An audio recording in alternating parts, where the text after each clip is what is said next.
Over the last fortnight, there have been a lot of comparisons to Munich and those futile negotiations with Hitler in the months before World War II. Well, we now know who the Neville Chamberlain figure in this latest appeasement failure is.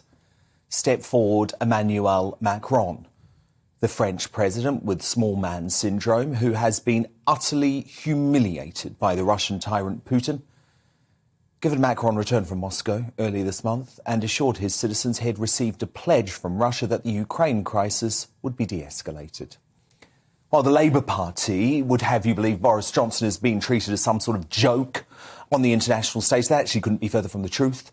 His leadership in defending Ukraine from an illegal Russian invasion has been so effective that even Germany today reversed its appalling policy to appease, with Chancellor Olaf Scholz making the morally correct but financially devastating decision to halt the controversial Nord Stream 2 pipeline. Boris knows the world must hit Vladimir Putin where it hurts, his pocket. And today he led the way, announcing the first step in a promised barrage of financial sanctions, dismissing Putin's claim to Ukraine as absurd and even mystical. Today, the UK is sanctioning the following 5 Russian banks: Rossiya, IS Bank, General Bank, Promzyaz Bank, and the Black Sea Bank. And we are sanctioning 3 very high net worth individuals: Gennady Timchenko, Boris Rottenberg, and Igor Rottenberg. Any assets they hold in the UK will be frozen. The individuals concerned will be banned from travelling here, and we will prohibit all UK individuals and entities from having any dealings with them. This is the first tranche, the first barrage of what we are prepared to do.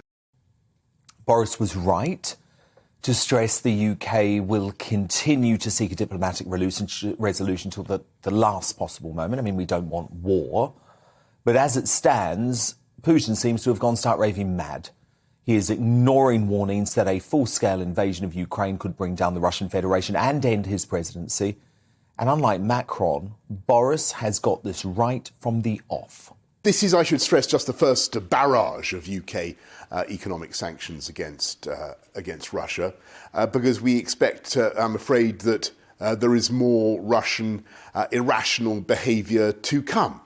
And the sad thing is that at every turn in this crisis, the UK's pessimistic predictions have been vindicated. We said that there would be false flag operations, and there have been false flag operations. We said that there would be provocations in the Donbass, and that's exactly what we're now seeing. And I'm afraid all the evidence is that President Putin is indeed bent, as you said just now, on a full-scale invasion of Ukraine. And the overrunning, the subjugation of a independent, sovereign European country.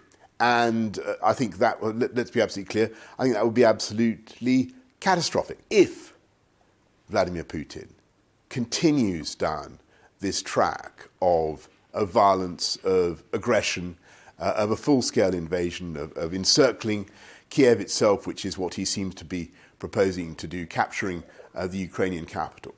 It is absolutely vital that that effort, that conquest of another European country should not succeed, and that Putin should fail. While there is an international energy crisis sure to be exacerbated now, at least the UK is only reliant on Russia for 3% of our supplies. The EU, which gets 42% of its imports from Russia, must never rely so heavily on Putin for oil and gas again, especially given we were all here just a few years ago after Putin's takeover of Crimea. We've got to recognise that we were not tough enough, and in the end, we didn't do enough as Europeans to wean ourselves off Russian hydrocarbons, off Russian oil and gas. And to a certain extent now, the vagaries of the price in gas, the spikes in gas prices to which European economies are so vulnerable, is a consequence of that failure to move away from that dependency. That's what we've got to do now. We've got to make sure that we cut the umbilicus, we snip the drip feed, into our bloodstream from Nord Stream. He's right, of course. But no country has made itself more reliant on Russia than Germany. So I say thank goodness the new Chancellor Scholz finally got tough today. All Western democracies, even Macron and France, must now back Boris and unite against Putin, the war criminal.